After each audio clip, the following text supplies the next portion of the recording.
இயேசுக்கே புகழ், இயேசுக்கே நன்றி, மரியே வாழ்க. அன்பார்ந்தவர்களே, நம்முடைய வாழ்க்கையில் ஆண்டவர் அநேக காரியங்கள் இந்த நாட்களிலே செய்து கொண்டிருக்கிறார். அன்னை மரியாள் நமக்காக பரிந்துரை செய்து கொண்டிருக்கிறார்கள். இருந்தாலும் சில நேரங்களிலே நம்ம தியானத்துக்கு வருகிறோம். உடனே சில பிரச்சனைகள் விடுதலை கிடைக்க வேண்டும் என்று நாம் விரும்புகிறோம்.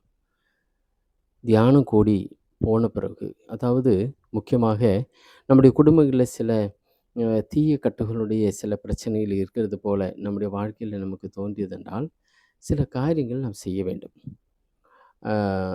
அதற்கு முதலாவது செய்ய வேண்டியது, ஒரு தியானம் கூடி நல்லதொரு பாவ சங்கீதம் செய்ய வேண்டும். குடும்பத்தில் எத்தனை பேர் இருக்கிறோமோ, தியானம் கூட போக முடியவில்லையா, ஃபாதரை போய் பக்கத்தில் இருக்கிற நம்ம பங்குலையோ ஏதாவது ஒரு நல்ல சர்ச்சில் போய் பார்த்து ஃபாதரை பார்த்து பேசி குடும்பத்தோடு கூட ஒரு பாவ சங்கீதம் செய்ய வேண்டும். டெய்லி குடும்ப ஜெபமாலை, குடும்ப ஜெபம் கண்டிப்பாக சொல்ல வேண்டும். 3, ஞாயிற்றுக்கிழமையாவது திருப்பலிக்கு போக வேண்டும். முக்கியமாக ஒரு குடும்பத்திலே ஒரு நபர் டெய்லி ஒருவர் திருப்பலிக்கு போவது ரொம்ப நல்லது. இந்த 3 காரியம் வைத்து இனி நான் சொல்ல வேண்டிய காரியங்களை நீங்கள் கண்டிப்பாக செய்ய வேண்டும். செய்தால் ரொம்ப நல்லது. முக்கியமாக ஒரு 21 நாள். அதுக்கு என்ன செய்ய வேண்டும் என்றால், நம்முடைய குடும்பங்களிலே டெய்லி தூபம் ஏற்ற வேண்டும். தூபம் என்னவென்றால் கோயில் சாம்பிராணி. இது சில கட்டுகள்லேருந்து விடுதலை பெறுவதற்கான ஒரு ஆன்மீக ரகசியம். சரிங்களா? இது நான் ஒரு ஆண்டு காலமாக அநேக காரியங்களை படித்து இது ரிசர்ச் பண்ணி இதிலேருந்து ஒரு விடுதலை கிடைப்பதற்காக ஆண்டவர் தந்த சில ரூட்டுகள். புரியுதுங்களா?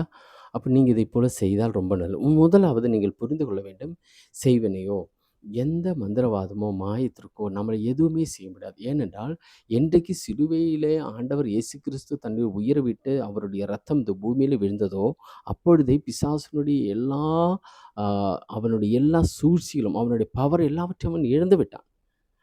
பயத்திலே தான் அவன் நம்மளை சூறையாடுவான். அப்போ பயப்படக்கூடாது. லூக்கா 10:19 பாம்புகளையும் தேள்களையும் மிதிக்கும் பகைவரின் வல்லமை அனைத்து நான் உங்களுக்கு அதிகாரம் கொடுத்திருக்கிறேன், எதுவுமே உங்களுக்கு தீங்கு விளைவிக்காது.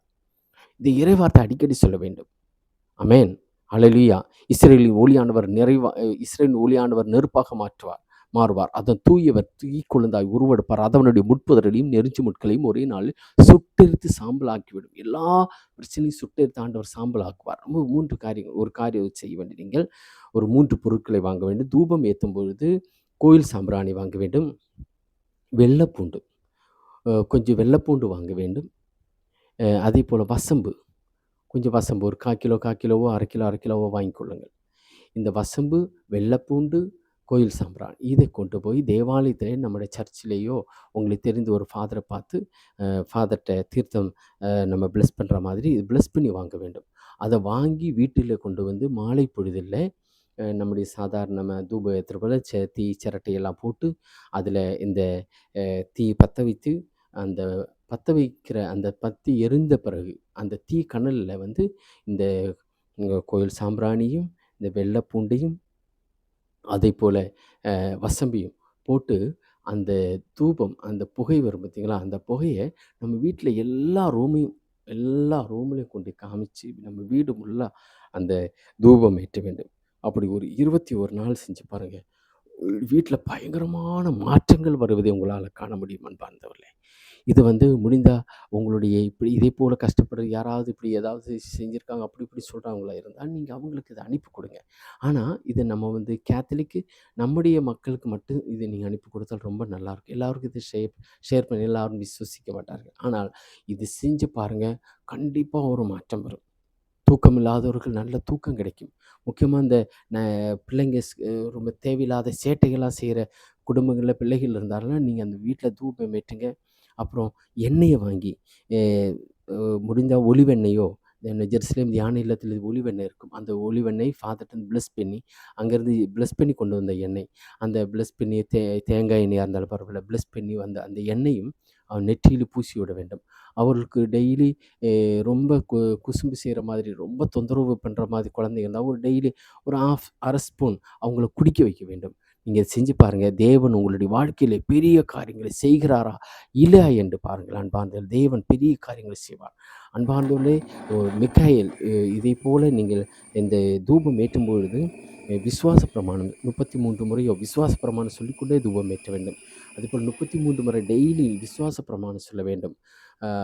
ரஃபேல் முக்கியமாக மிக்கேல் சமணசனுடைய ஜெபம், புனித ரஃபேல் சமணசனுடைய ஜெபம், ஜெபமாலை எவ்வளவு ஜெபமாலை சொல்ல முடியுமோ 5, 10 ஜெபமாலைன்னு சொல்லி பாருங்க. ஒரு பிசாசாலை உங்களை தொட முடியாது. அமேன். அருள் நிறைந்த மரியே வாழ்க, ஆண்டவர் உம்முடனே, பெண்களுக்குள் ஆசீர்வதிக்கப்பட்டவர் நீரே, உம்முடைய திருவயிற்றின் இயேசுவும் ஆசீர்வதிக்கப்பட்டவரே. புனித மரியே, இறைவனின் தாயே, பாவிலா இருக்கிற எங்களுக்காக இப்பொழுதும் எப்பொழுதும் எங்கள் இறப்பின் வேளையிலும் வேண்டிக் கொள்ளும். ஆமேன். அம்மா மாதாவே, தேவ தாயே, இதை கேட்கின்ற ஒவ்வொருவர் மீதும் அன்னையினுடைய பரிந்துரை வந்து சேரட்டும். அமேன். அமேன். இயேசுவின் ரத்தம் ஜெயம், இயேசுவின் ரத்தம் ஜெயம். மரியே வாழ்க, தாயே வாழ்க. இயேசுவின் ரத்தம் இதை கேட்கின்ற ஒவ்வொரு குடும்பங்களிலும் வந்து நிரம்பட்டும். இயேசுவின் அபிஷேகம் ஒவ்வொரு குடும்பத்திலும் உண்டாகட்டும். நற்கருணை நாதருடைய பாதுகாப்பு கிடைக்கட்டும். இயேசு நாமத்தில் எல்லா தீமையில் வெட்டி சந்தோஷம், சமாதானம், செல்வத்தினால் ஒவ்வொரு குடும்பங்களும் நிரப்பப்படுவதாக. Amen, amen. அவே மரியா, அவே மரியா. Praise the Lord.